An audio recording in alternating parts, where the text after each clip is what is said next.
evening everyone. Magluluto ako ng sinigang for dinner guys. Ito yung mga sangkap. Yan, may kangkong at ito yung mga ibang gulay. Paro pa. How can I love when I'm afraid to fall?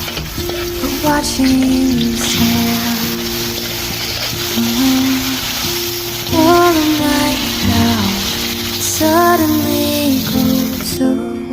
After 1 hour na pinakuluan ko, maano na yan, malambot na ang baboy.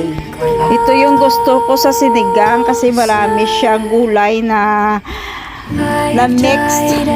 Kaya may gulay ka na, may sabaw ka pa at may meat ka pa. Maganda talaga itong iulam guys. Masarap iulam, napaka-healthy na ulam ang sinigang. Kahit anong sangkap ng sinigang.